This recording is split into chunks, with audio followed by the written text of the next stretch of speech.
Come on, I think we're on live after some technical issues. How you feeling? Book launch, exciting times. Sorry, man. It's not set up yet. It'll be I think we are, man.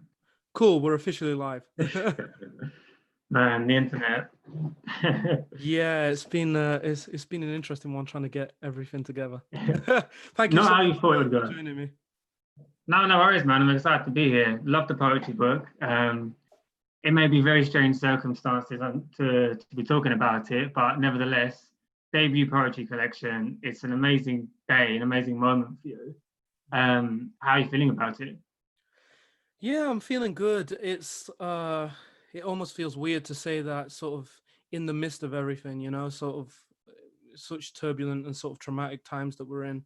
Um, you know, though I'm excited to have this book out, um, there's still a burden weighing on me, So I'm happy. I'm happy that I'm healthy. I'm happy that I'm here. Mm. So yeah, I guess I'm coming from a place of gratitude that I'm here and I can share my thoughts, So yeah, celebrating the book is a positive thing right now. Yeah. Absolutely, man. And I think your poetry collection, it does speak to a lot of the things that are going on at the moment. You've always been a very socially engaged, politically engaged hip hop artist and poet, and I think that's absolutely reflected in the poetry collection that you've just released. You know, I think the concept of safe metamorphosis does speak to this idea of radical transformation, and we'll get into that in a bit Hmm. later when we're joined by Johnny Pitts and Wadi Yassin Yeah, for for a sure. longer conversation about metamorphosis. And for those tuning in, basically the format of what we're going to do now this evening is a brief sort of 30-minute chat between myself and Otis about the poetry collection, about process, about themes, and a performance from Otis as well. And then probably like a 45-minute discussion with Johnny and Warder just about metamorphosis. And then we'll end on some performances from them as well. And round off the book launch. So I guess, first things first, I'm always really intrigued by titles. I always think there's the best titles have layers of meaning, and yours certainly seem to fit within that category. Safe Metamorphosis. Why that title? What does it mean to you? And why did you feel that was the best way to encapsulate the work within the poetry collection? Uh, it's interesting to sort of like go down the wormhole of thought that I had that I guess informed the book, because it was very much a sort of an accumulation of things. I don't think there was one sort of, I don't know, eureka moment or one realization that led me to the book, but sort of a sort of series of events, perhaps even spread throughout the past, and I think, with that being the content of the book, with the content of the book being sort of an accumulation of moments, and memories and snapshots into the past, into nostalgia, using, I guess, the vehicle of expression to explore nostalgia and maybe its crippling nature and maybe its positive nature. In going back, I thought, what could be a term that could encompass that? And I thought change is the main theme that surrounds all these pieces of work, all these ideas, all this philosophy. And change, I guess, is that ever-present thing. It's that cliche saying that everything is change and change is everything, sort of thing.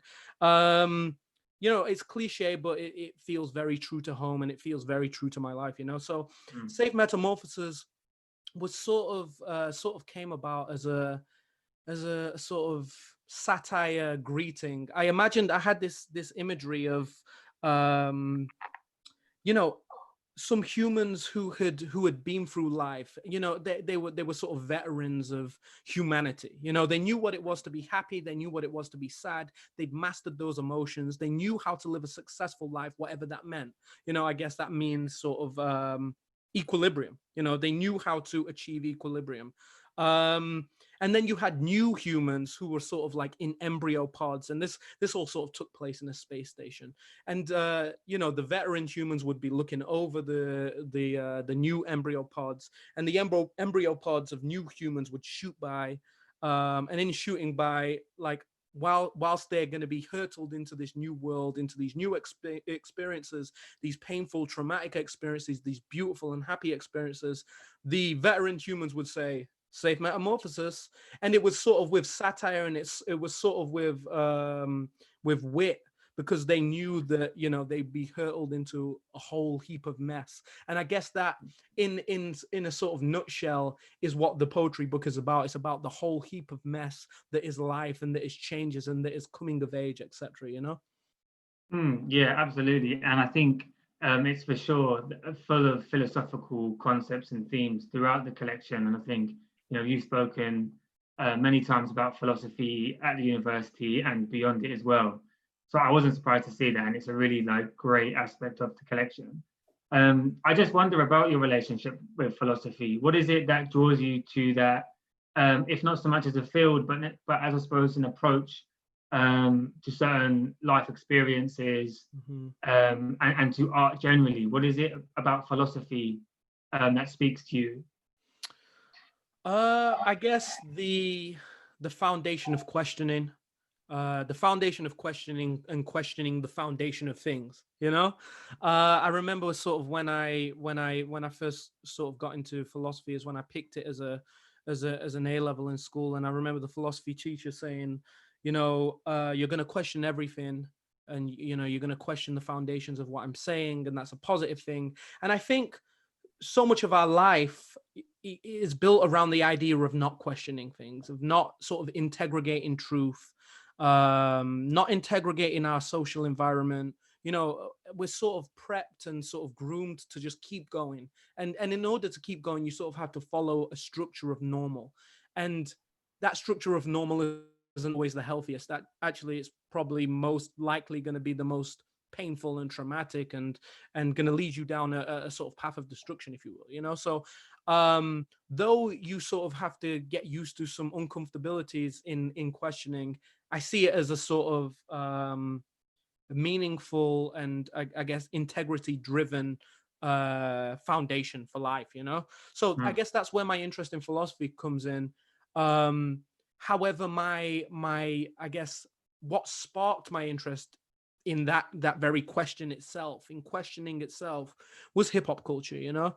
Sort of having a whole sort of caliber of young poets, of young MCs who I could see myself represented by, in the truth that they were expressing, in the truth that they were exposing. I saw the philosophy in that, you know, at a very early age. When I first started to get into hip hop, I felt the philosophy in that. I just didn't have the word for it, you know. And I guess that's goes into the bigger question of perhaps steering out of academia, and steering away from academia being the link to philosophy, and maybe looking at colloquial philosophy, maybe looking at the community philosopher, because that's what, for me, hip hop artists were. They were community philosophers, speaking their truth, and you know, telling truth when it was being distorted by outside sources, you know. So yeah. Absolutely. And, you know, in the lecture that you gave, you discussed the fundamental issues with the field of philosophy in higher education, talking about the structural racist, classist problems that are entrenched there, with canonical philosophers espousing the racist ideals upon which, you know, Western society is built. And I think as a avid hip hop fan myself, it's always been an alternate worldview that hip hop presents, which speaks to those structures, and exposes the way in which they work, but also, aside from that, more imaginatively envisions the world, I suppose, the world of the artist, the world of the group it's speaking to. And I think that sort of world building is very notable in this poetry collection. Like, I think there are a fair few allusions to space. I think that runs throughout hip hop as well. This real expansive worldview that's expressed through the storytelling. And on storytelling, you sort of run this line between hip hop artist and poet, and we've had many conversations about how that line doesn't really exist actually anywhere else than perhaps within these institutional structures. But I do wonder about process, and if the process is different between writing a poetry collection and writing an album, say. Your poetry is so deeply like intricate and introspective, and I wonder, as is your hip hop, but one is being written to more of a melody, or at least to some sort of music production. And I just wonder, does that have any impact on the process that you come to writing those two things, or is it somewhat similar?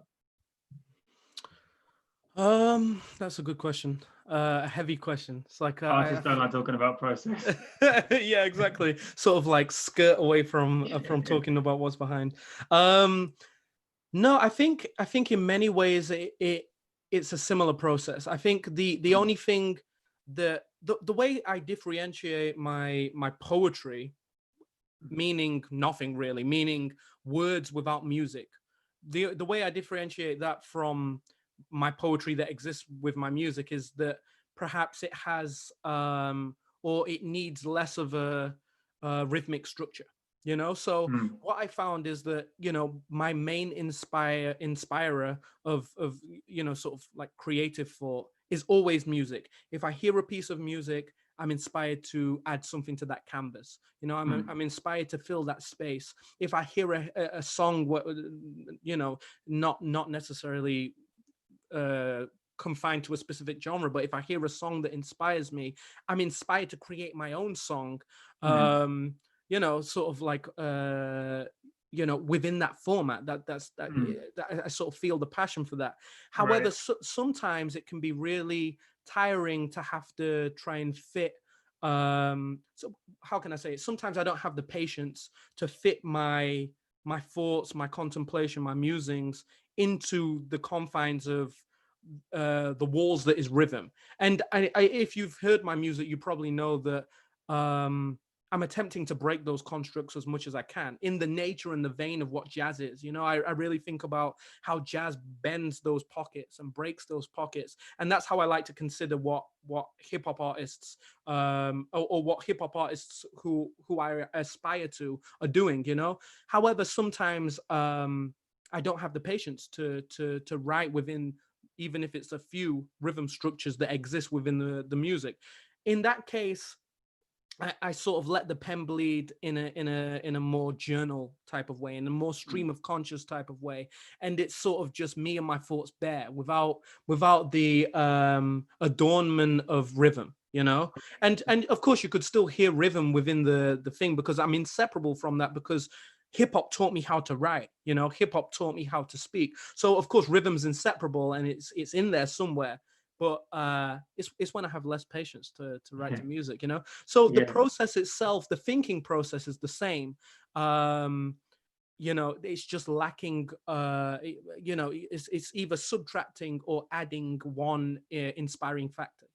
Right, and to be honest, reading that collection, you can tell, I think, that you do rap, because some, not all of them, but some of the poems have a certain like rhythm, and like it's very, to me, that sort of underground 90s rapper energy, but also even down to like the quick fire alliteration, the pace at which you end up reading the poem, to me reads very much like a hip hop song. And that's something I really love about it. And I think your work really does encapsulate the fact that there is no distinction really to be made between hip hop and poetry, because I think yours weaves in and out of what would conventionally be considered either or. And I think to ultimately dismantle that binary. And it's really great. And I think but it does mean I think that your experience as a rapper allows you to maybe produce these different types, these different forms, these different emotions and meanings. Because I certainly felt a different way when I was reading the poems that I felt to be a bit more akin to rap. and then ones that are a bit more akin to what I would consider to be more conventional poetry. So to me, it just allows for a much more diverse and rich spectrum of work, which is, it's great. There was a question on social media in relation to hip hop and about your poetry. If there was a maybe one album or maybe a number of albums to listen to whilst reading this poetry collection, what would they be? Ooh, that's such a good question.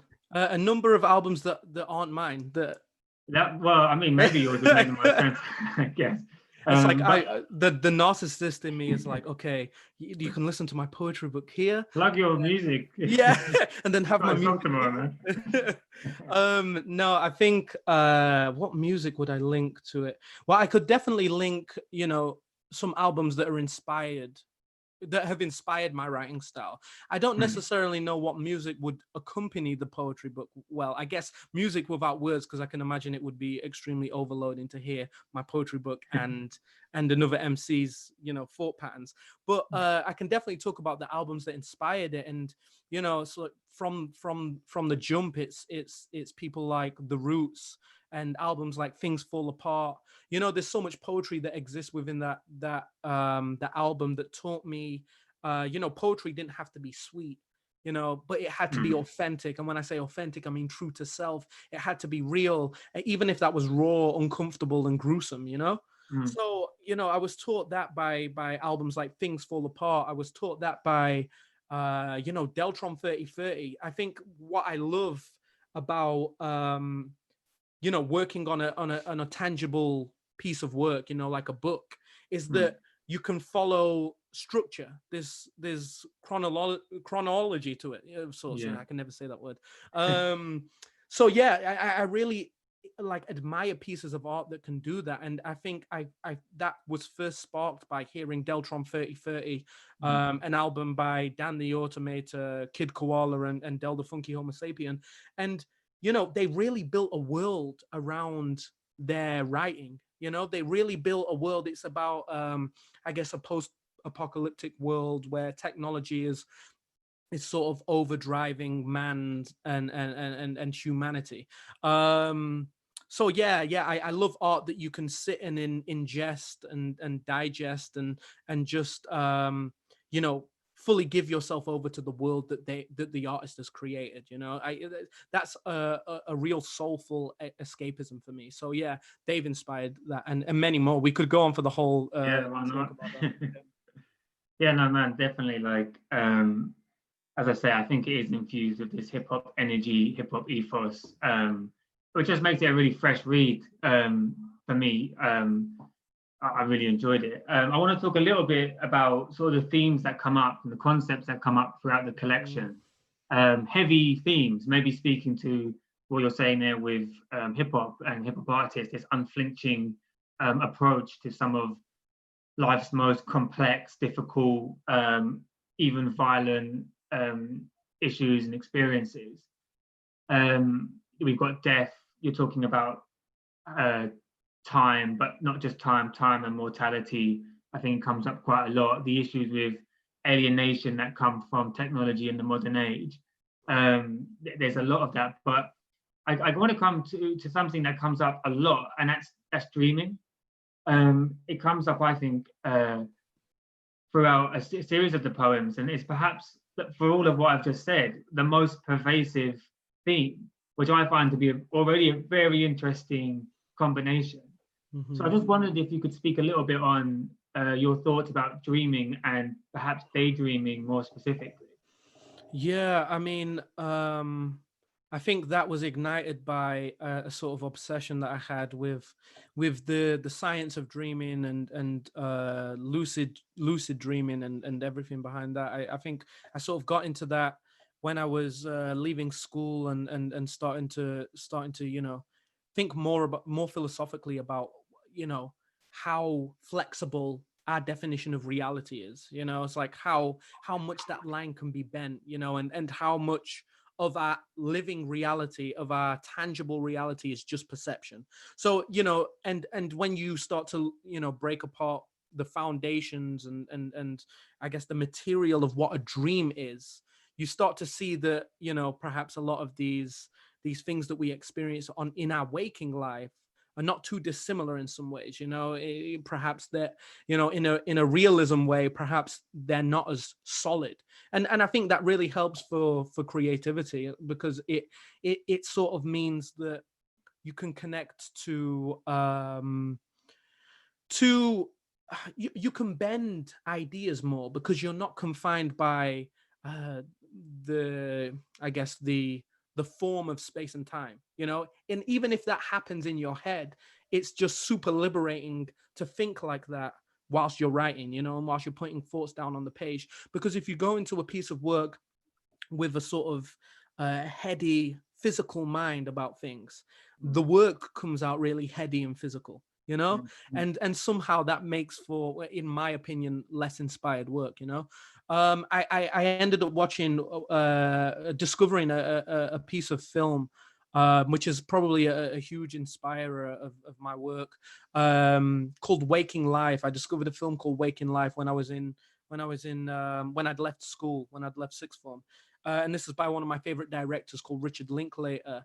And I really loved the way how he was able to creatively engage your attention and your emotions on a soulful level without having any narrative.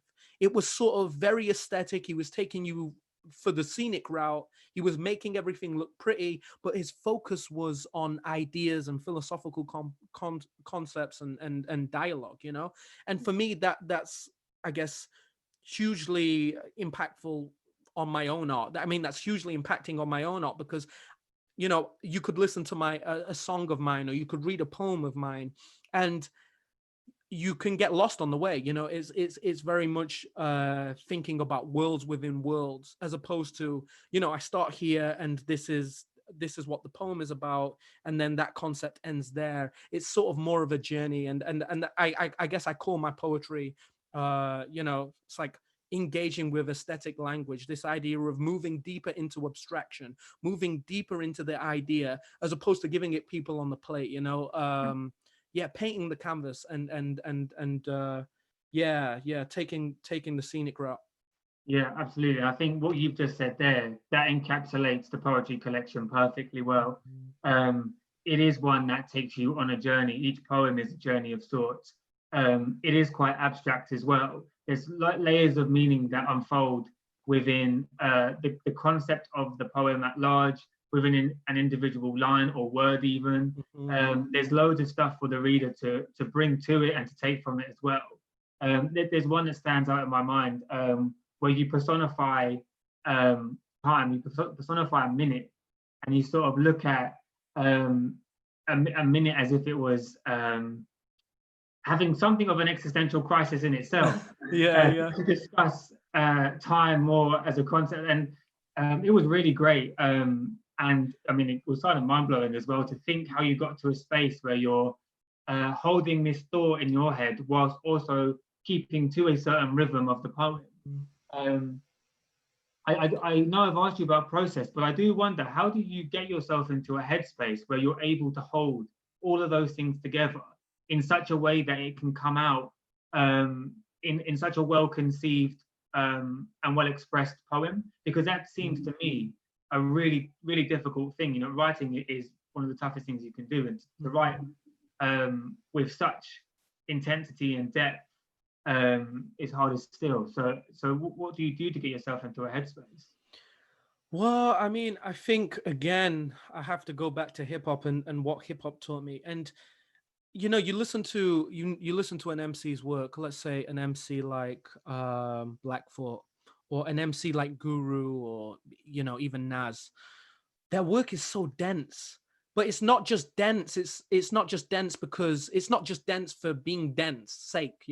It's dense with intensity, with an extreme intensity. There's extreme focus that happens in just 3 minutes in a way that it almost doesn't happen the same way in any other genre or culture. There's such a sort of magnifying glass on the artist's thoughts and on the artist's thought patterns and way of thinking and their imagery and their language use. in a way that's so potent and so focused. And so in terms of my writing on page, I think, you know, that's something that I've learned from hip hop. You know, it's almost as if I wouldn't want to share something if it wasn't as intense as it is. You know, I'd feel it was ingenuine for me to share, for me to write something that didn't feel so intense in the moment. And for me, the way I'm writing is that I'm going through life not writing.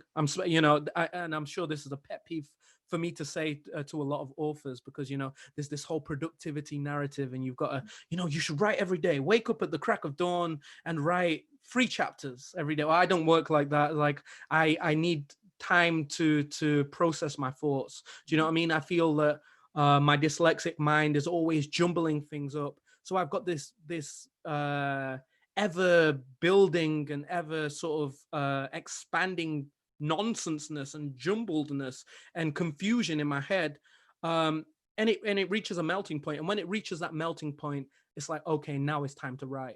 And maybe during that space I'll write a full poetry collection. Maybe during that space I'll write a full EP or an album, but then maybe I won't write for 6 months. So I think that's why it's so intense, because I'm not going through life writing continuously any old thoughts that I have, you know. And I'm also very self-judgmental. I'm very self-critical of my own writing. So if I always feel like I'm working for the finished product, which is you know, it can be self-destructive in many ways, but I always feel as though I'm working for the finished product. So if I start something that doesn't look like it's going to reach the finished product, you know, I'll abandon ship, you know, for me. So, you know, I'm always looking at the how to measure it. Is it intense? Is it authentic? Is it vulnerable? Is it clever? You know, and what boundaries am I pushing? And that all happens in a very short space of time. And if it doesn't happen there and then, the piece is in the garbage. It's in the bin, you know. And in terms of the topic matter, because you touched on that briefly, I'm just obsessed with time and the passing of time and mortality. It's a fear of mine. It's an obsession of mine, and I'm trying to figure that out and make sense of that through my work. You know, it's amazing, man. It's an amazing collection, and profits massively from you taking your time and exhibiting a lot of integrity around the quality of your work, making sure that it's intelligent, pushing boundaries, and if it's not, getting rid of it. Now that's how we land with Safe Metamorphosis. So congratulations, man. It's amazing. Thank you so much, man. We actually didn't, in the hubbub of trying to sort out the technical, we didn't actually have you read one of your poems. So before we're joined by Warder and Johnny, who should be with us any second now, I suppose, is there a poem that you would like to just share with everyone from the collection? Yeah, sure. So as you can see, I've got the book here. You can purchase this now in its finished and pretty state from Prototype, prototypepublishing.co.uk. So that I had to get the shameful plug in, you know. Yeah, exactly. Yeah, so I'm going to read it because I'm not sure how much I know off the top of my head. This one's called Hope, and it was inspired by a lack of hope and you know, needing to fill in that hole, that space with you know, with thought and hopefully with thought and care and love in some way, you know. So yeah, I'm just gonna put the book in front of me. So I saw the morning give birth to the day. From the moment our bodies were cursed, dancing on legs that withered away. Now we crawl in the dirt, just a pawn in the race. I've got nothing to say. The change in space and time when shackles are made tambourines. When the song emancipates. The tongue that knows its cage and plays against its prison, spluttering beauty, muttering freedom. Sometimes whispers are louder. The meek that ripped roofs from houses whilst your favorite rapper shouts at walls, rubbing penis in hand. My feet in sand trying to understand roots. Staring at our heroes like, oh, you oppressor, you. Oh, you oppressor, you. Unlearning and learning not to become one too. The universe is introvert, the world is backwards, murder, cattle, disperse the classes, weeping Saturn falls from skies, life or death, we chose the latter. Take our data, grow our status, failing fate, you know what happened. Hate for hate form, cycles, patterns, pay my way and find me tattered. Play the game and count your castles, laden now, the path is narrow, oozing, soaring, lost the battle. A new remorse, I'm off the saddle. But there's no backing down when the shofar sounds. Sadly, none but chauvinists around, and I don't get paid like so far sounds. Slinging rap jargon, I was given a bad bargain, speaking to the sun in the back garden, and I wrote what she told me. But my barter could only buy me fire emojis and not more time like I'd hoped for. There's no more time like I'd hoped for. There's no more time like I'd hoped. There's no more hope. So then I want to dedicate the rest of the book to finding hope, you know? Thank you so much for sharing. Hopefully now Wooder and Johnny will be trying to get into the Zoom call. Yeah, for sure. So I just want to say thank you guys so much for tuning in so far, and thank you so much, Alex, for sort of facilitating this and helping make it happen. I want to shout out to Prototype Publishing for you know, hosting this and also, you know, giving me a space and opportunity for my kooky musings. And I want to shout out and you know, give lots of thanks and honor to Johnny Pitts and Warder Yassin, two incredible writers hailing from Sheffield, but I'll let them introduce themselves. And yeah, thank you.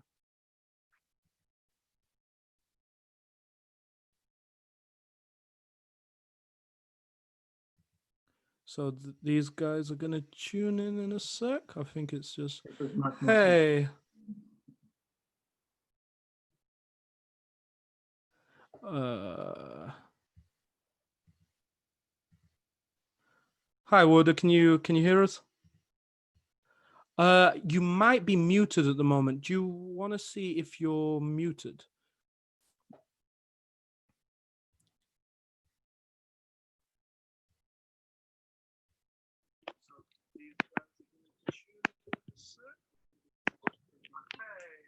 Hello, can you hear me? Yeah, I can hear you now. How are you guys? Fantastic. What a beautiful poem. Hope is actually one of my faves. I love the ending. Oh, thank you so much. Oh, so the book came finally. Yeah, I've been reading amazing. My little notes, my pencil case. It's so beautiful. Congratulations. Oh, thank you guys so much. Thank you, Johnny and Warder, for tuning in today. It's an honor to have you guys. Fantastic. It's great to be here. Do you guys want to Alex, what did you have planned? Maybe everyone can introduce themselves just for the viewers, if you guys are up for that, sort of a very brief introduction. Yeah. Just sorry, because I'm a bit new at this. How do I make it so like I can see everyone? Because I can just see you. So there should be a thing in the top right corner that says gallery view. You want to change that to speaker view, so then you should be able to see everyone. Thank you. Okay. How is that for you? Yeah, I'm just getting that done. Amazing.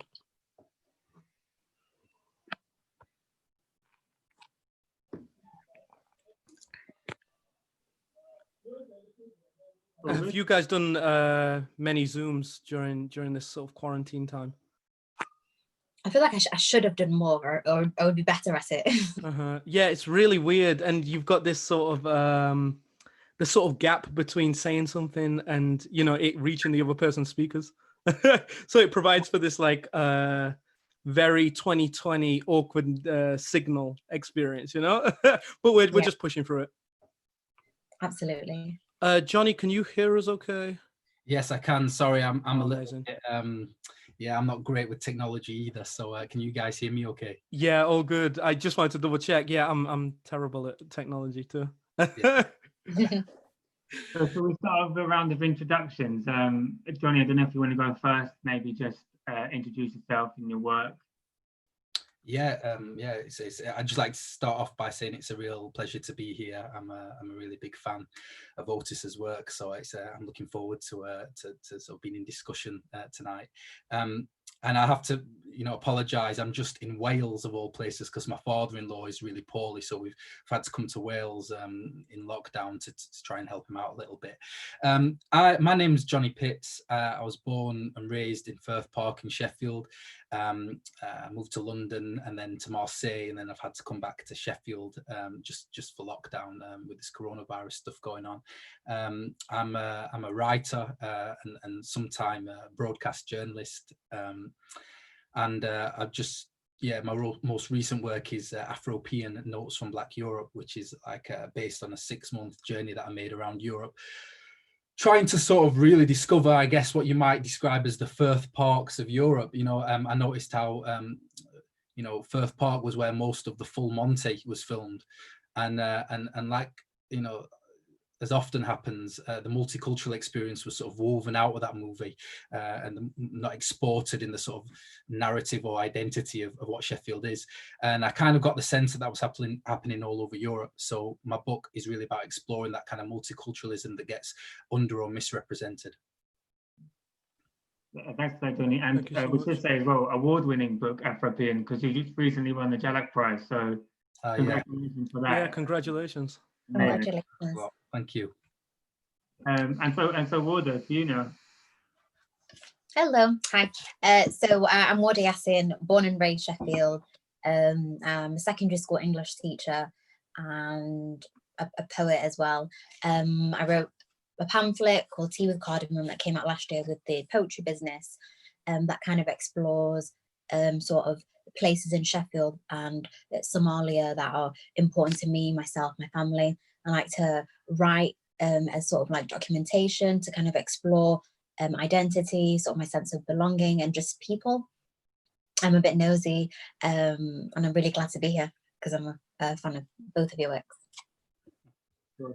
Yeah, just for anyone listening, I'd of course recommend both of your guys' pieces of work. It's like I love Tea and Cardamom, or is it Tea with Cardamom?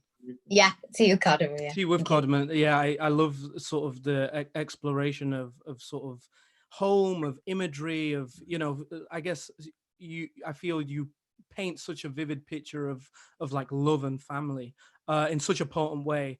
And similarly with Johnny, with Afropean, like I feel it's been such a an educative piece of work. It's very Bible size, so I've not been able to start from finish to end. So I'm dipping in and out of it, and I think I'm gonna download Audible to sort of like fully digest it, Yeah. But truly inspiring. I think Cicero once wrote a letter to his friend apologizing for it being such a long letter, and he said if he'd have had the time, he'd have written a short one. Yeah, definitely. Yeah, so apologies for the brick-like size. No, I feel it's better because there's a lot to digest. There's a lot to to be impacted by. So yeah, thank you guys so much. I love the pictures in it as well. Kind of how the prose and kind of the stories is kind of like it's got a lot of like visual pictures and things, and it kind of just draws in the reader. Thank you. Yeah, I spent a lot of time trying to create some. I don't know, a kind of counter narrative because I think the initial draft, believe it or not, it was actually much longer than how it ended up. I came back with about 250,000 words, and a lot of it was full of abstract ideas, which is why I really love Otis's work, because I'm interested in a concept that was coined by a sociologist called Paul Gilroy, called Black vernacular culture, and it's how information can be encoded in Black literature and Black music and art in ways that aren't always that are sometimes opaque.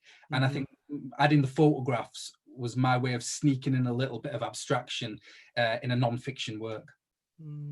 Yeah, definitely.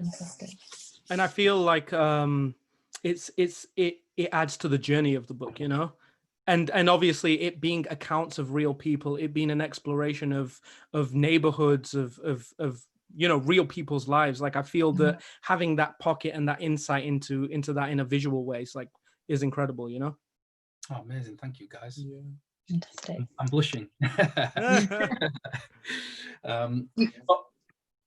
So I guess, I mean, but we're all here for your work, Otis. Yeah, sure. Definitely. I was wondering if Alex, you wanted to start. I guess how would be best to get into this conversation. So I think if you could just reiterate what you take metamorphosis to mean, because I think that's it's a large, as we've said, abstract concept, which has a layer of meaning. So perhaps if you could provide your sense of it that informed the poem, and then Johnny and Warder can respond, and we'll just go from there. yeah, sure. So I guess the book came about, I guess, akin to sort of changes and of course metamorphoses that I noticed that I'd gone through, that I also noticed were sort of being socially normalized, sort of the very simple things of, maybe the detachment of a romantic relationship, or maybe leaving a friend when you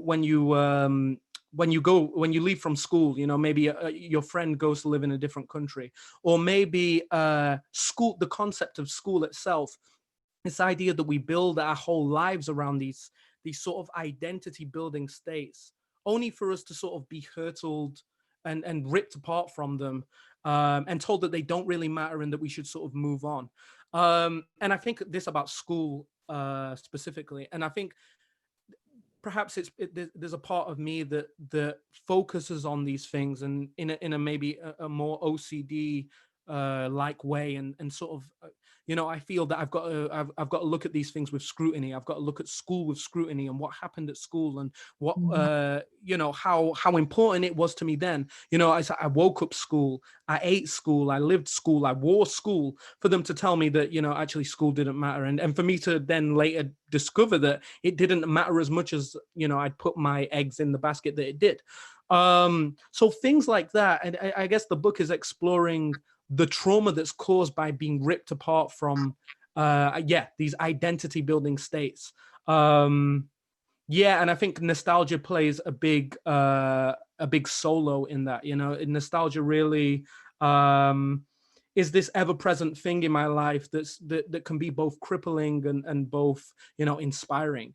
So it's this constant juggle with past and present, and how past is sometimes warping my concept of self, my perception of self, and my perception of the future and my continued existence. It's really interesting.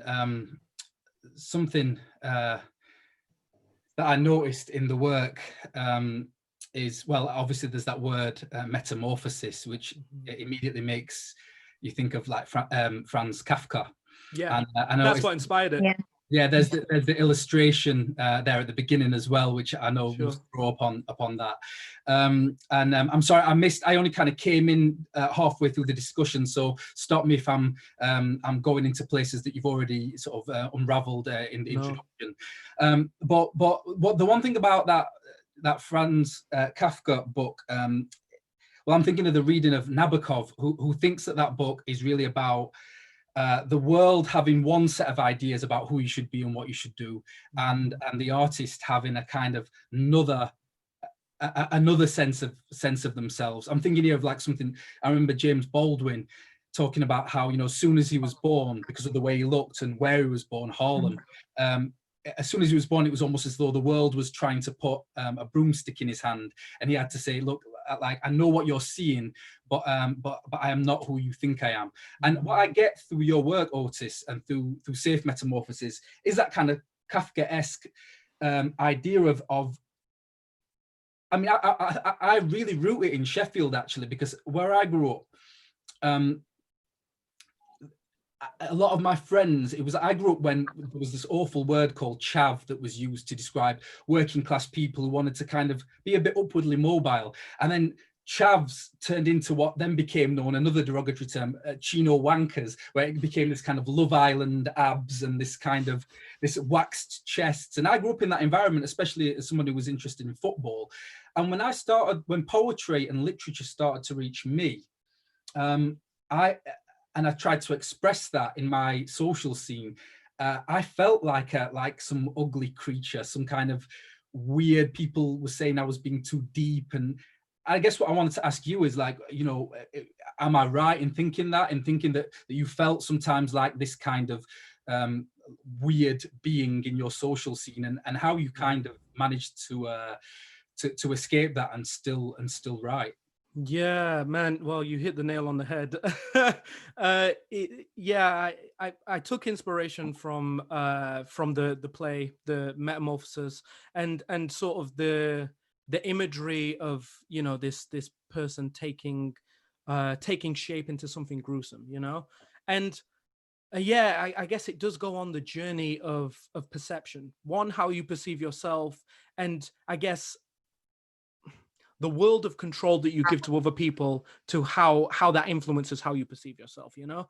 And yeah, that's sort of ever present throughout the book. It's ever present throughout my work, and I think it's almost what keeps me writing and what keeps me needing to express in some ways on a very subconscious level, but it's definitely present. Yeah, I think, like, I don't know, growing up in Sheffield, and going to school in Sheffield, I was always looking for some sort of outlet and some sort of expressionistic sort of lane for me to, I guess, ease the burden of these I guess, identity issues that I felt, which I guess all sort of chime into this feeling of gruesomeness or struggling with change, you know? So yeah, I think it started in school and sort of feeling like I was othered, feeling that I was foreign. And I don't necessarily mean that in the traditional sense of the word foreign, but I guess feeling like a foreign object is how I would describe it best, you know, sort of like how society made me feel like I was foreign, and how, you know, implicitly, perhaps my peers made me feel like I was foreign, how teachers made me feel like I was foreign. And somehow that has sort of found itself throughout the sort of the threads and the seams of my writing, you know. So yeah, it's definitely playing on that, and it's definitely something that I can't erase from my work, you know. It's definitely an instigator to a lot of my inspiration. Yeah. Absolutely. I definitely agree with that as well. Just wanted to, I love the fact that the word safe is in front of metamorphosis in the title, and it kind of shows that this change, this, you know, spiritual, physical, you know, coming of age, just growing up, you know, it's in sort of a safe space. And I kind of perceive that to be maybe the art and the music to be, you know, that to create and kind of dominate that safe space. Because I notice that you keep, you know, there's many musical references, particularly the Roots. I believe one of the poems actually starts with, I wrote it down, I loved it, Ode to Black Thoughts. I had a dream last night and I met the Roots. Yeah. And just kind of this dreamy kind of prose, and that kind of sort of encapsulates that, you know, the rebellion of adolescence and things like that. And I definitely can agree with what both of you said, that sometimes those that do write or are creative or are sort of artists can feel marginalized or ostracized, and, you know, othered sometimes in like a school experiences. And that's why those spaces where you find them, you get such a welcome, and it's such a enriching and beautiful experiences when you are amongst those that are writing, or for me particularly, going to writing classes. And I think my connection as well with, when I think of metamorphosis, I think of obviously kind of like that physical, but mostly for me like that spiritual growth. You know, from that death, from being a girl to a woman, or just coming into my own, you know, learning more about my faith, being Somali, what does that mean to me as well? So because Somalia isn't often known as kind of the language, the nation of the poets, so poetry has always been kind of engraved into the fabric of the culture, sort of woven into it. And it's often, there's not much of a difference between the figurative and the literal language. So even things like get out my business is Bade the Kabak, which means leave my sea. So it's quite metaphorical as well. So similar to what you guys were saying, that journey, and I suppose in school I was always an avid reader, but you often feel sort of that you don't belong, and then you kind of create and write that. I just wanted to ask you about Ode to Black Thoughts, because I love it so much. To what extent does music, and I know probably Alex struck about this previously, has an impact in poetry, and are they the same to you? Yeah, I guess just to touch on what you were saying, yeah, I think it's so true. I think that I was looking for an expressionistic outlet in the same way that the environment sort of pushed me to, sort of, and I found music to be that sort of solace and that sort of refuge, where I could be vulnerable and where I could see myself represented. And part of that like journey was, sort of growing up in UK when I have done, and being in school when I have done, it was almost natural for me to get into grime. Sort of, and this was a sort of beautiful thing to sort of discover grime, see that this scene was happening and giving birth to itself. But I think somewhere down the line, I started to pretend to be something that I wasn't. And I started to play different roles and feel that I had to match up to a certain level of masculinity that perhaps I felt like I couldn't meet at the time. But there was just a lot of pretense, there was a lot of pretense, and there was a lot of fabrication. And, I think on that journey of like, I self-isolating myself and thinking, oh, how can I actually discover who I am? Like, what are the things that I think, independent of my peers, independent of this culture that's going on? And hip hop helped me with that. Hip hop sort of gave me a foot up. It sort of assisted me. And, I think the vulnerability in Things Fall Apart by The Roots, one of their early albums in the 90s, gave me a perfect example, a sort of almost a sort of prototype of how to be honest, how to be vulnerable. And to me, that all of a sudden became the foundation of creating, the foundation of, I guess, being myself. I built my identity around hip hop in many ways, because I felt that it was akin to being truthful, being honest, and being open. And then that sort of took me down a journey into writing and sort of writing more music and wanting to create this community of listeners and community of people that sort of shared this love for, I guess, philosophical questioning, shared this love for vulnerability, but also people who found it cathartic and therapeutic, and found that there was a point of relation, because that's what hip hop did for me. It made me feel less alone. So like to like get back on track to what your question was, it's on that journey of writing, at some point you run into academia. At some point you run into people comparing your work to something that's less than. You hear that perhaps the music or the art form that you're participating in isn't civilized. You perhaps hear that it's exactly, that it's unintelligent, that it's everything that was opposite for me for hip hop. Hip hop taught me about the world. It taught me about history. It taught me about politics. Taught me about race. Do you know what I mean? So I was hearing this. I was hitting this wall of contradiction. It was a huge paradox in my head. And I started to think about, obviously, the systems that were informing that, obviously systematic racism that was informing that, racism interwove in the arts, in culture, in academia. And then, as I started to learn more about, through the education of hip hop, started to learn more about the societal factors that were causing this perception, and not only how that was just to do with the art, how it extended to do with the people, the people that were creating the art, and painted this bigger narrative. I started to make a conscious decision to say, this is poetry. And that's not just because I wanted to prove that it was poetry metaphysically or metaphorically, but it's because I saw that it was poetry because it was impactful, So I guess the way I would judge something as being poetic is, a few factors. I would say that it has to be vulnerable. It has to shed light on truth. And, I feel that in order for something to be poetic, it has to push a boundary. And for me, that's what hip hop was. It was akin to truth. It was honest. It was vulnerable, and it was practical. Yeah, it was storytelling. And in many ways, it was the poetry that was ever absent in my education system, that was ever absent in my I guess the list of thinkers or intellectuals or artists that people would say this is poetry. So yeah, I started to think, this is a huge contradiction. I'm very confused by this, and I started to make a make a stance and stand as an advocate for the fact that these hip hop artists not only were poets, but they were practical poets. They were, you know, truth bearers of the community.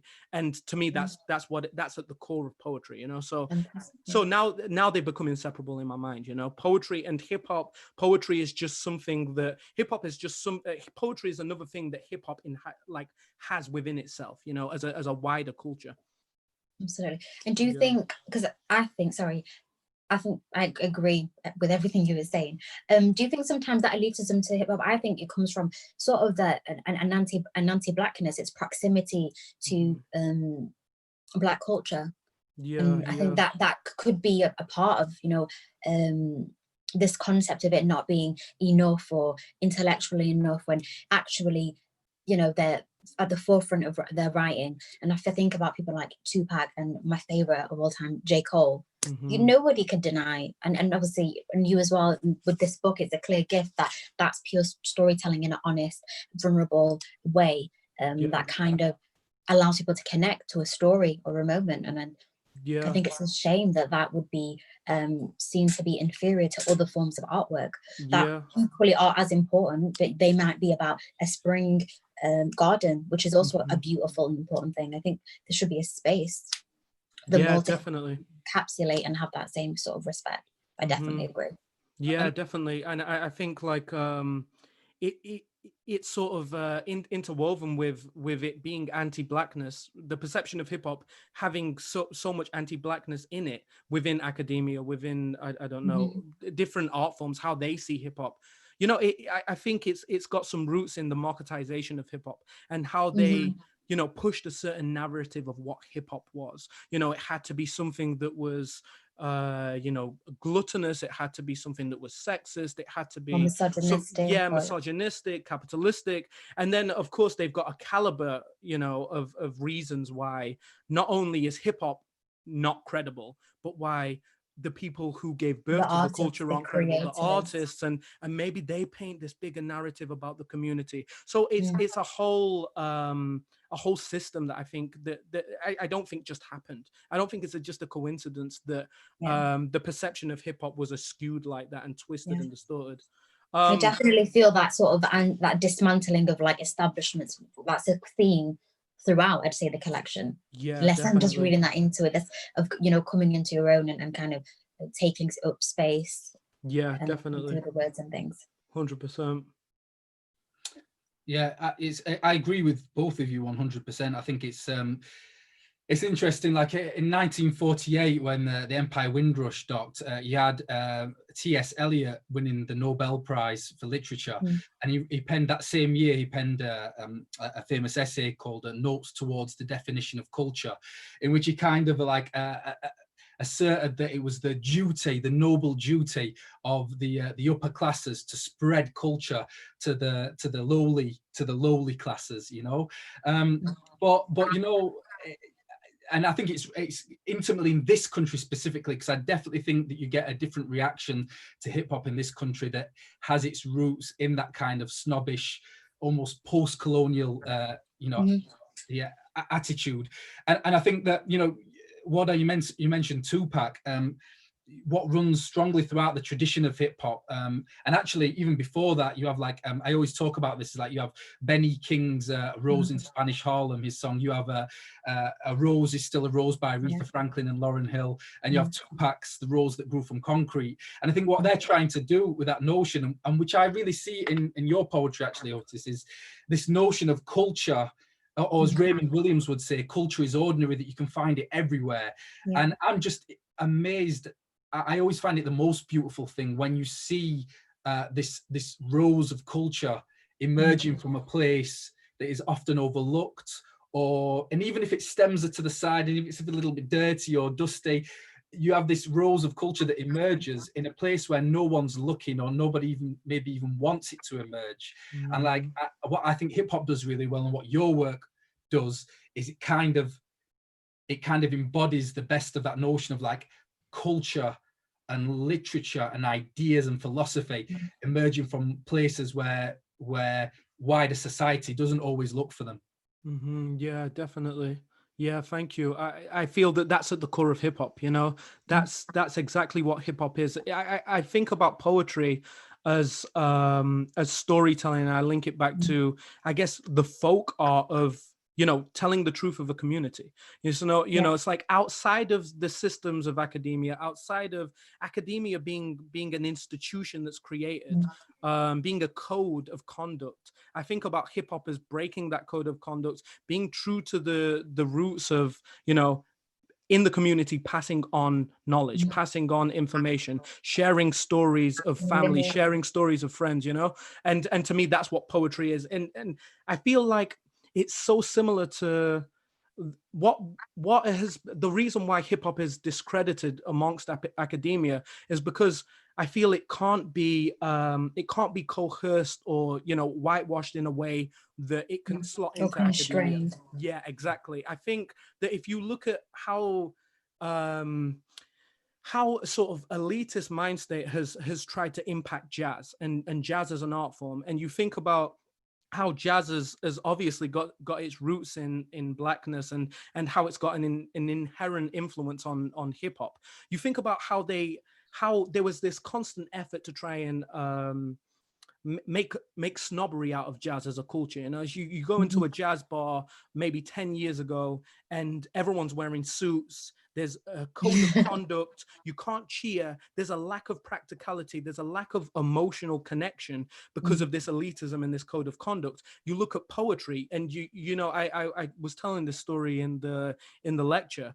You know, I went to a national poetry event in London, and you know, I was there and I understood the words that were coming out of people's mouth, though it had no practical impact on me. It had no emotional igniting, you know. So there was a lack of practicality, there was a lack of impact.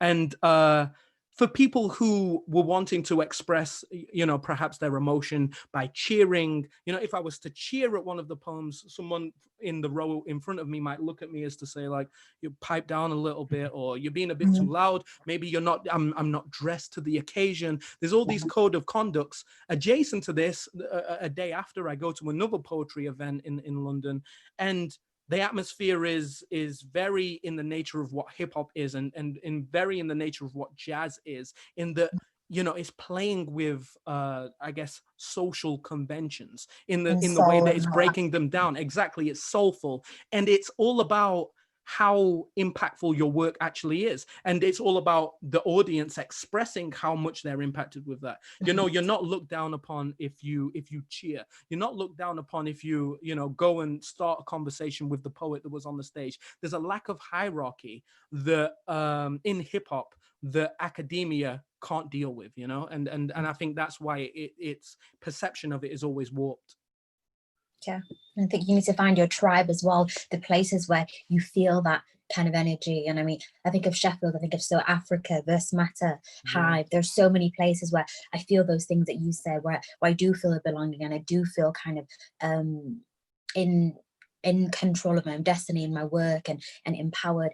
And there are so many, because I work as a secondary school teacher, so many poets that you know, there's Roger Robinson, who just won the T.S. Eliot Prize, who's some beautiful poem, Grace, you know, about an NHS camp nurse, such that stories and skills that have such gravitas that could really make a difference if they were on the curriculum. You know, maybe a creative student like you, obviously in secondary school, that was like a budding sort of hidden writer with that kind of right diet within the curriculum, and that scope and range and breadth of different writers from places. You know, how many of the kids are losing out on engaging and feeling connected to things, because a lot of them are creative in other ways, or, you know, consume music and writing and other types of art. But I feel for poetry, there's so much beauty in it as well, and culture and soul in it. It's just getting those right people on that kind of national level, and 100%. dripping that into schools. Yeah. What do you both think is, I guess, a practical trajectory to that happening?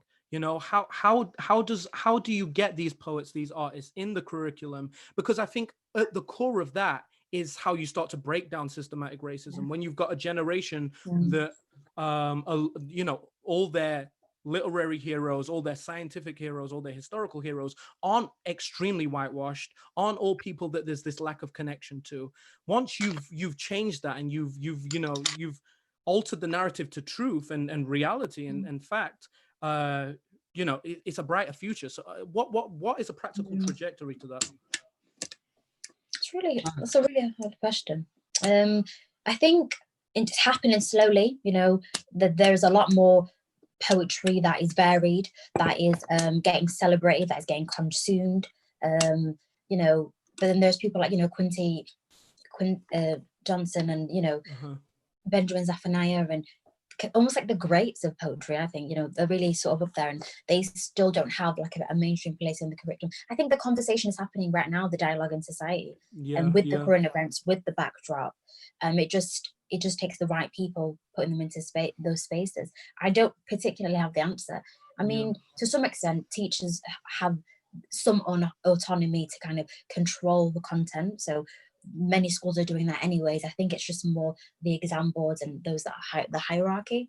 And I think poetry and writing is an industry that's just reflective of how people get treated in society anyways. It's not going to be that much particularly different.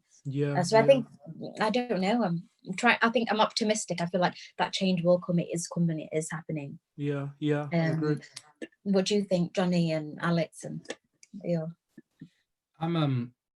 I've got to be really careful here because like my favorite sort of, I don't know, trope as it were, would be always to say, you know, there was all these amazing writers and we just didn't get taught about them at school. And then in lockdown, staying at my mum's, I found an old GCSE NEAB anthology and I was reading through it and I was like, this is actually scary because they were all there. They were all there, yeah.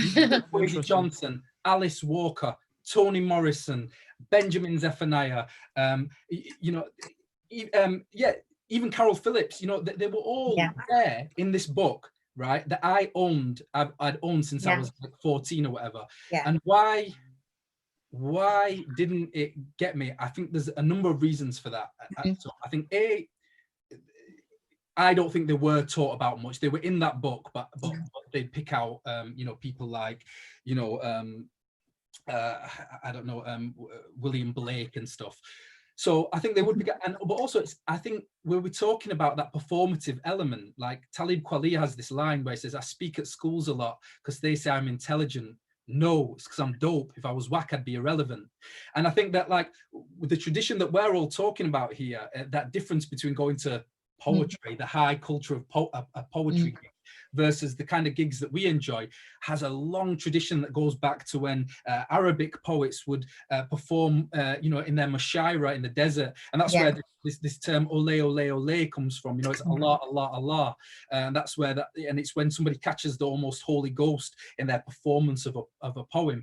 And for me, it's that like, you know, like Mrs. Day, my sort of upper middle class English teacher, is never going to be able to do justice to Linton Kwesi Johnson.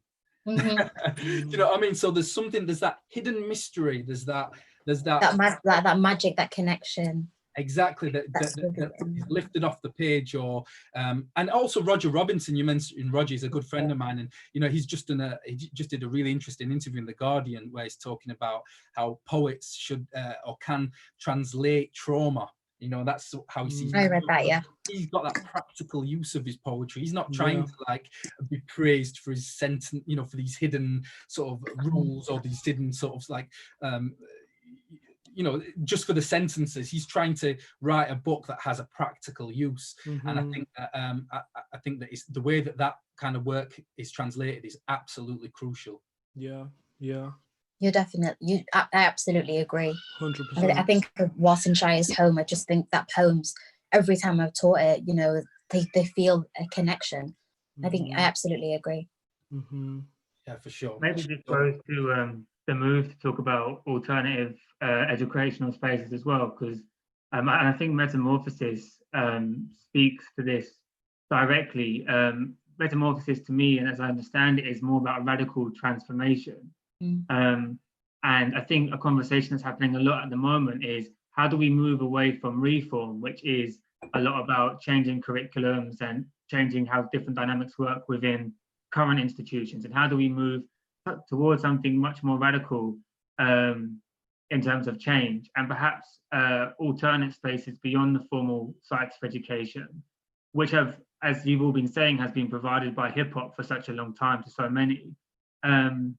Maybe that's where you look for the more radical change. And with that, I wanted to speak a little bit about Sheffield as a city and its relationship with metamorphosis, because Johnny, this is something you cover quite a bit in Afropean, certainly in the Sheffield chapter, where you talk about how hip hop was such a foundational aspect of your upbringing in Sheffield, and specifically graffiti was something that showed that cultural aspect.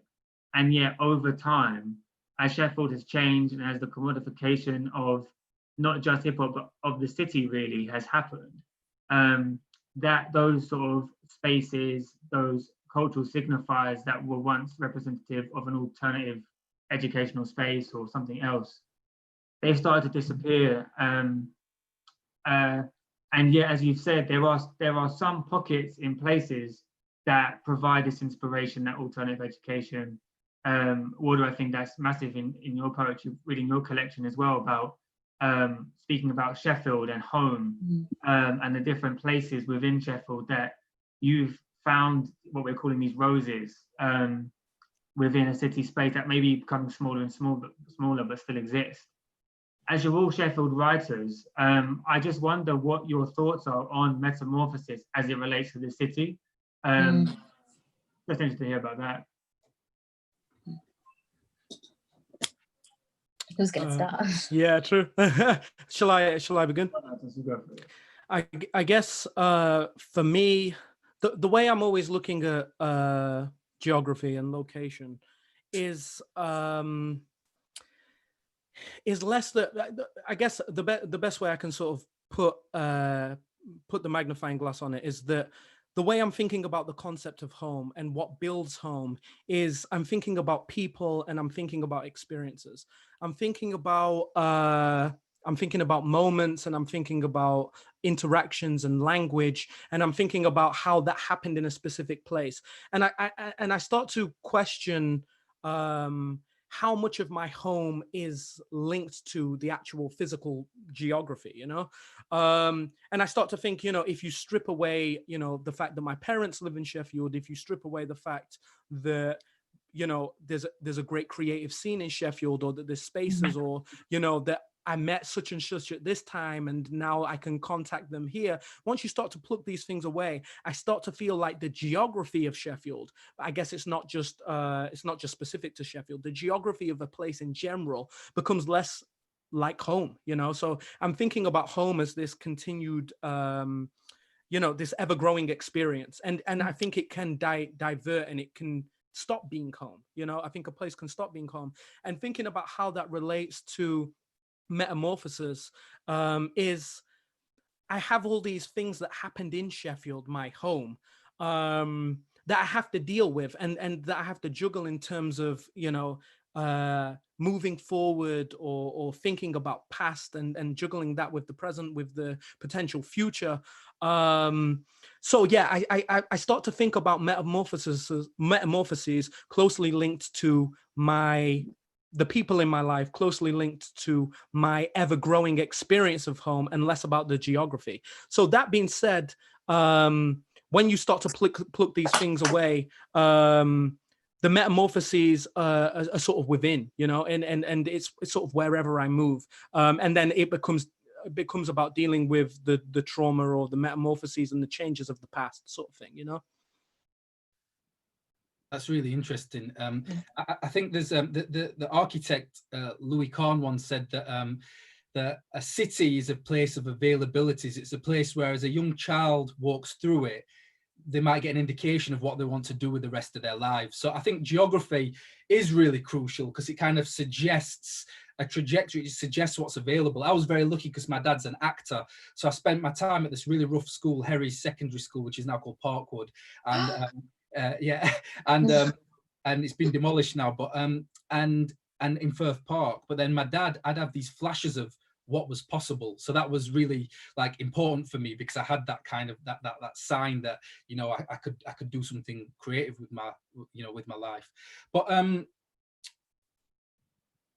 in terms of this notion of metamorphosis, I also think what's quite interesting is how, like, living in London now, people love to think of London as this center of excellence. It's where the young up and comers go to London, and and it's where all the most interesting, and I just do not believe that. And I actually think that there's a kind of a winner-losers logic to being in Sheffield. Because on the one hand, these things aren't freely suggested, and you find that you're in Sheffield and nobody's paying attention to you. You know, you're in London, as soon as you have half a skill, you're hot and people will jump on it, and you'll have all these opportunities. One of the good things that I think is about Sheffield, and I think is evident in a lot of the creatives that emerge from this city, is that the metamorphosis, the change, is slow burning. So by the time usually somebody from a place like Sheffield is recognized, they've honed their skills and they're in this for real. They're not just some kind of like flash in the pan, they're not doing it as a personal brand. It's like, for the most part, I find that there is a kind of, and maybe I'm being romantic here, but there's a kind of craftsmanship that has long been part of Sheffield's heritage, that is all about the slow change, the slow burn, the taking things slowly. As Otis, I heard Otis saying, you know, like not writing for a while, but then there's something meditative about being away from all where the hotspot is. That's really interesting.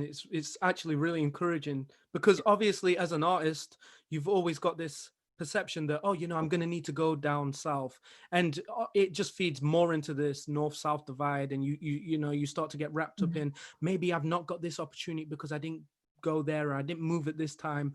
So it's definitely beneficial and encouraging and inspiring to think about it in terms of perhaps it is a slow burn. Perhaps the metamorphoses are slower, but you know, you're going to be that butterfly, and you're going to be it for good. You're not just going to, you know, be that butterfly for a day and then crumble into ashes, you know. So that's really interesting. Yeah. And you know, Roger Robinson, I was having a chat with him, he said something really interesting, and that's what immediately struck me about your work. Actually, he says, you know, there are poets who aren't poets, like, and then there are people who aren't poets who are poets, like they live it in their lives. And I think you are both. You know, you know that you're a poet, but at the same time, you're not afraid to swim in the deep end. Whereas I see, you know, I see a lot of poets out there that are kind of, you know, I see them on a NatWest commercial or whatever, and they're in this for the hustle, and they're you know, putting words together to sell mortgages or whatever. But I feel like actually there are the other poets who, they might not even be a part of that scene, but they're like the way they live and the work. There's, you know, you were talking about that intensity that is there with your work. The work is intense, it's deep, and you're not afraid of that. And you know, a lot of poets, and I find London can do that to you. It can commodify too early. I guess because you've got that, do you think that's to do with socioeconomic factors and the fact that perhaps you do have to earn maybe a quarter more, or maybe sometimes even half more, just to survive in London? Absolutely. So you're almost pressurized. You've got to, it's like, move on your feet. You've got to, how am I going to make the next wage, pay the next bill for my poem, you know? So it's, I guess it changes you in some ways. Absolutely. And listen, I'm not pointing the, like, this is, I've done some horrific things in my career to pay the bills that have promoted things that I don't believe in. And you're absolutely right. It's another virtue of Sheffield. I don't want to be romantic about it, but it's definitely another virtue of being in a city where you work on your craft. Yeah, for sure. What about you, Warda?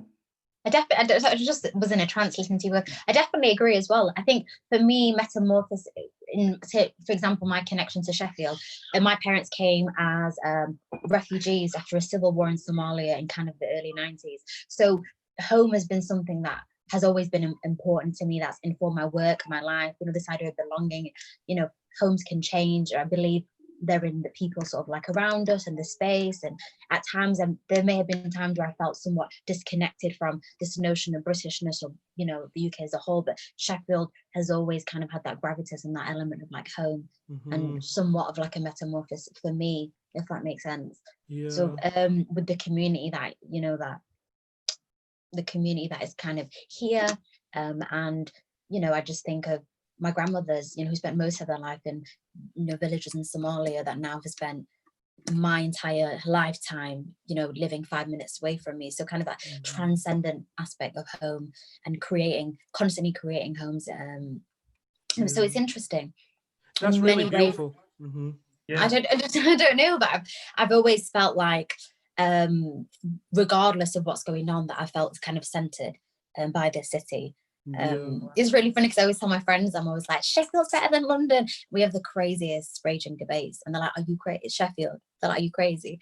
But I don't know. There's just something about it, creatively, spiritually. Yeah, I find that really beautiful. The fact that, home actually isn't the place. Home is this community that you build here, so it's like me thinking about it. It's like, yes, Sheffield as a place houses my experience of home. However, home is going to, I don't know, let's say verse matters. Home is going to, I don't know, migration matters. Home is going to, et cetera, et cetera.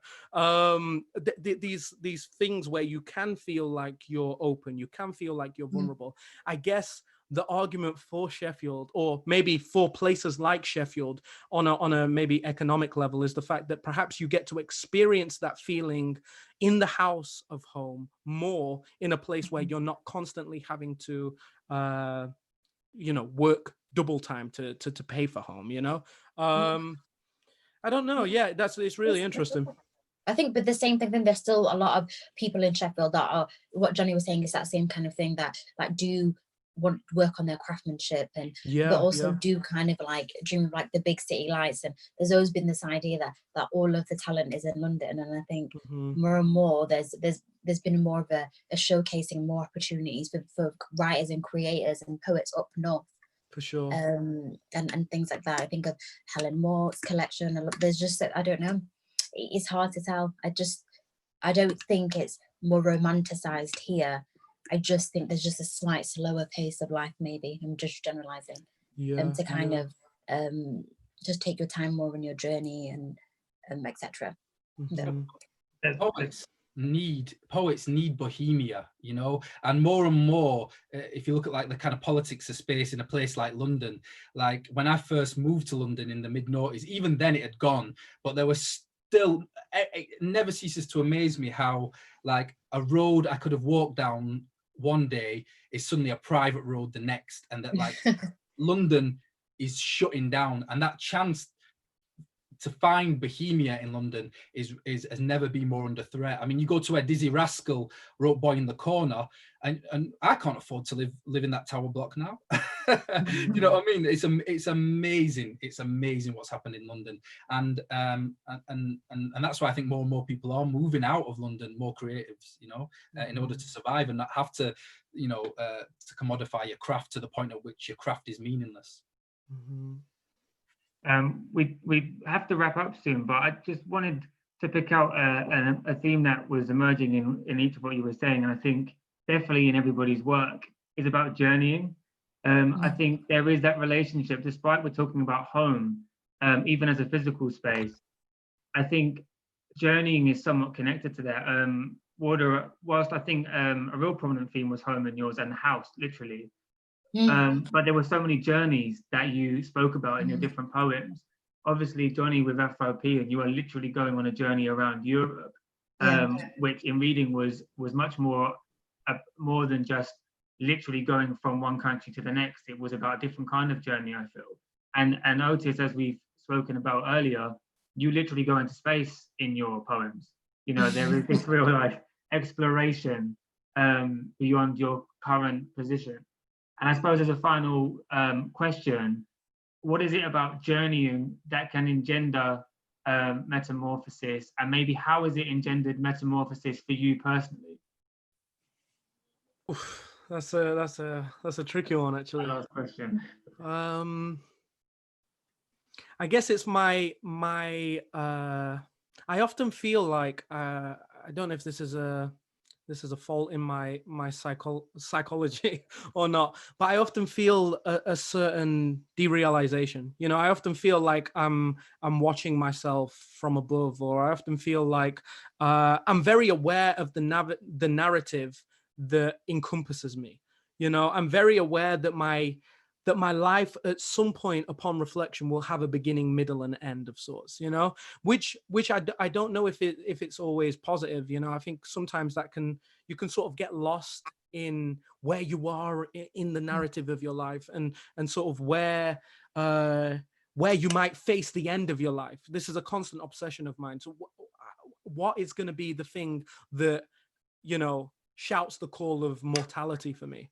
So I think because I've got this sort of stamp on me of the journey itself, and the journey being a real tangible thing, I think it's just interwoven with my work inherently. You know, I don't think I can separate myself from it. And that being said, the way I write, you know, I don't abide to any sort of literary structure. I don't abide to even when I'm writing songs, I don't abide to verse, chorus, intro, verse, chorus, end, etc., etc. I feel, you know, it's like I feel that it's liberating for me to just let my thoughts take their natural course in a sort of stream of consciousness way. I call it letting the pen bleed, letting the idea run its natural course. And to me, that is a very obvious journey that I take through that, you know. So that's how it comes through. Fantastic. I really love that. That's very beautiful. I think the same for me as well. I think life, it sounds cheesy, but life itself is a journey. And I think poetry for me kind of, I want to encapsulate, or I want to capture a moment, or to preserve something, or to explore something. For me, it's been quite literal, you know, growing up kind of first generation immigrant, kind of going to Somalia for the first time, how feeling that kind of alienation in somewhere that is supposed to be home, and sometimes feeling a belonging in somewhere that sometimes doesn't feel like home, and how home itself is transcendent of time or place, and it's almost like a journey as well. So then I'm also interested in kind of, you know, writing about loss as well, which is in a journey as well. When you lose someone that you love, or even just lose a version of you that you used to be, that also is a journey as well. And that's a place for that in my poetry as well. I just like to write about what feels real to me, what has heart, and what I would like to read, if that makes sense. And I think belonging, home, journeying, space, all of faith, all of those things hold gravitas and weight to me. Yeah, absolutely. I mean, both really beautiful. You know what you just said. I think of a quote by the writer Pico Iyer, who said, "We travel first to lose ourselves, and we travel next to find ourselves." And I think there is that kind of process. I think the process of writing is very much about that. I feel like Afropean began in a really strange place. You know, I remember feeling this sort of Afropean idea with the sun falling in like this quite multicultural cafe in London, and it didn't make any sense. And it's almost like jumping off a cliff into the darkness and hoping for a soft landing. You know, you lose yourself, and then through that process of losing yourself, you sort of gain a kind of no, I think I can say this. I think all writers, through that difficult grappling, arrive at a place of kind of self-knowledge and a kind of place of wisdom.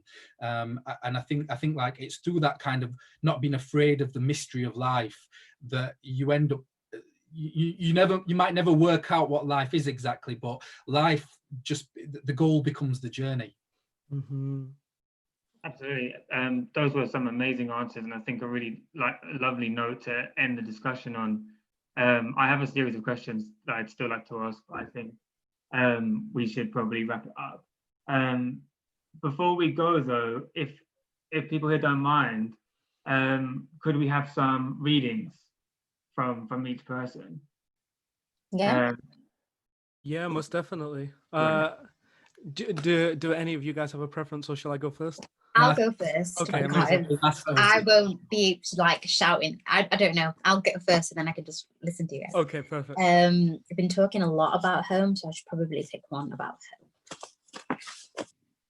So I'll read Cardamom, which is kind of about a boy that I grew up with breaking his mum's heart. Cardamom. I'm trying to pinpoint when your mother's love stopped being the neighborhood's alarm clock on school days. The cardamom songbird we no longer hear through the walls. Did it begin with you bunking school for your brotherhood of wayward sons? How did they teach you to unthread the ropes of her heart?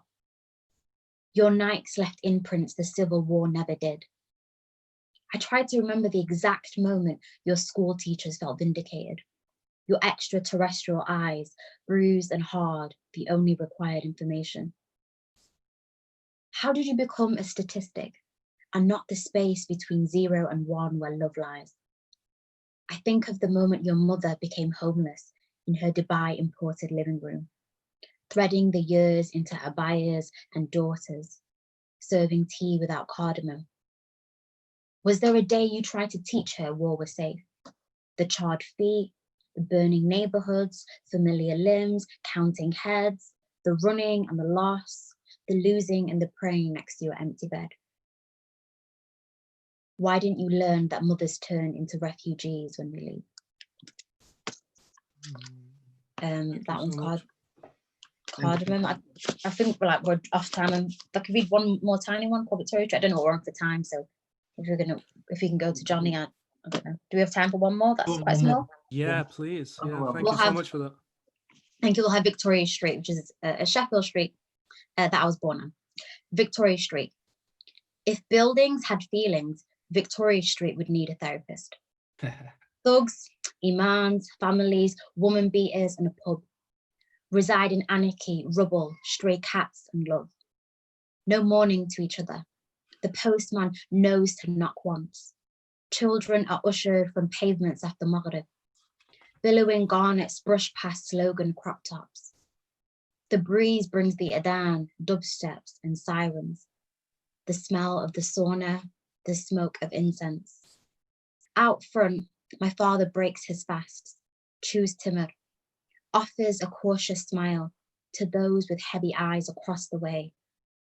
These parallel buildings demonstrate difference, but reflect something of the same. This street is anything but royal. We share a common fate. Thank you. Thank you so Thank much you. for having me. This has been fantastic. Congratulations again. Thank you so much. This That is was a amazing. fantastic book. Thank you. Thank you. And for anyone watching, please go and get Tea with Cardamom. Are there still copies available? I don't even know. After reading the book of yours, I gave it to my nan as a birthday present. That's sweet. So I'm passing it on. Thank you so much. Thank you so much. Johnny, do you want to go, or shall I go first? Or You do should wanna go definitely be first? the last voice, I think. So I'll go next. Okay, If that's let's do okay. The piece that I signaled out was like a 3-minute read, but is that too long? No. Well, however you feel, whatever's best. You sure? Yeah, that's perfect. Thank you. I wanted to read a small passage that sort of signifies the ambivalence that I feel about my home, the sort of love-hate relationship about it, and I think this kind of passage sums it up. It's about the walk that I take from Firth Park into the city centre. It's too far to walk to the town centre from Firth Park, really, but I always do, because what I think of as the disparate fragments of my culture lurk in the crevices of the journey. Pleased with my moderately sized backpack filled with enough clothes and essentials for 5 months in Europe, I made my way up towards Meadowhall Shopping Centre through the Flower Estate, where you'll find drug dealers and joyriders populating Honeysuckle Road, Sunflower Grove, Lavender Way, Clover Gardens and Primrose Avenue. Sheffield is like that. The prettiest names denote the roughest places. Chaucer School on Wordsworth Avenue is one of the worst in the city, and the average lad you'll find in Southey Green has little inclination towards romantic verse. So far was Robert Southey from our reality growing up. I had no idea that the Green was named after a poet until well into adolescence, and that it should be pronounced Southey. The area is mispronounced locally as Southey. Firth Park leads on to Winkerbank, said to be the site of an Iron Age hill fort dating back to 500 BCE, but you'd be hard-pressed to find any trace of it. Just terrace houses and an off-licence with a bright yellow facade that looks homemade. My route from Firth Park to the city centre also leads past the largest listed building in Europe, which makes it sound more grandiose than it is. The building in question is the brutalist Park Hill Flats, which, until being gentrified and privatised, loomed over the city like a monolithic monster and coated everything beneath it in a thick layer of shadow. But Park Hill is an apt landmark. Sheffielders love to hate their city, getting nostalgic when the eyesores they've been complaining about for years are demolished, and getting offended when anyone from outside the city holds the same Sheffield equals shithole view as they do. This begrudging, surreptitious pride Sheffielders have in their dishevelled urban landscape is rooted in what I believe to be a subconscious acknowledgement of what it offers. A down-to-earth, off-the-grid sense of freedom. Just 500 kilometres from Westminster, the fading post-war buildings embody a sociable, working-class atmosphere that existed before Primark and Starbucks colonised the high streets. When unions were empowered and working-class culture hadn't been reduced to Kim Kardashian curves and Love Island abs. The plans for the city drawn up in the 50s by Sheffield's Council's city architect, John B. Womersley, were bold and socialist in mood. Over time, I've witnessed the destruction not only of civic working class spaces and geographies, but of the very idea of the civic within the minds of the working class community. Aspirations of private comfort have replaced community spirit and intellectual engagement with ideas that go beyond capitalist convenience. Communities once connected by local industries and imbued with a sense of pride and craftsmanship have been displaced by anonymous environments of globalization. And you can't build much of a culture around call centres and shopping malls. Thank you so much for that. It's amazing. Fantastic. Thank you. I'm talking about the north of Sheffield there, by the way. The south of Sheffield is very leafy and lovely, everybody. I went to school there, I can confirm. Yeah. I feel like it reaffirms, I guess, feelings of confusion about Sheffield that I wasn't sure of. You know, it's like certain feelings I could never put words to. I think that's what I loved about that. It's like it makes it very vivid and sort of fills it with clarity in my mind, my feelings about certain places in Sheffield and certain experiences in Sheffield, you know? Oh, no, yeah, thank you so much. It was written with love, even though maybe it was a depressing portrait. No, I think it's beautiful. Yeah, it's beautiful. Thank you guys. Thank you. I'll read my last piece, but I wanted to thank you guys so much for being a part of this. It really, really means the world to me, and to have such incredible minds a part of it. And and I've really enjoyed your insight and piece informing the talk, you know, so thank you. And thank you, Alex, so much for sort of running it smoothly, for your insight injected, and thank you. All right. Oh, thank you. Cool. I'll read one last one called Shifting Sands, and I'm gonna have to put my book because I don't think I can do it off by heart. Touch ground like a new man, old friend full of old demons. Not sure I can exercise them. Head down at a cold zenith. Not sure that I know myself, but assured you don't know me either. Yet you're surprised that advice that you comprise depleted. I can't surmise all the words that leave your lips aren't lies. And I can see myself inside the things I've criticized.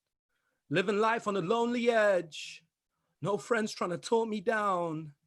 My delusions of grandeur expand until they break my body bound. Purpose is a hobby cloud. Gripe shy as I groan and frown. I'd love to roll around, but I'm on the ledge, burnt to the marrow a mess. My choice is as narrow as death. I'd love to wallow way less. Over sorrow, dead morals and stress. I barely ponder at most. I'd like to visit the coast. Write novels on hollow postmodern distress. Man shakes in a cold street and asks me for some spare change.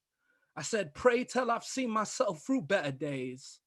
I proclaim that I have nothing, implying that I've got something, because nothing is freedom to think, and that's a victor's trumpet. There's a child in every adult commuting. The imposter in the mirror is grueling. Every dream takes me closer to wiser, but every dream is just a dream that is fleeting. Thank you guys so much. Thank you, man. It was beautiful. Thank you again for being a part of it, and I'm looking forward to sort of seeing both of your work flourish and sort of delving into it even more.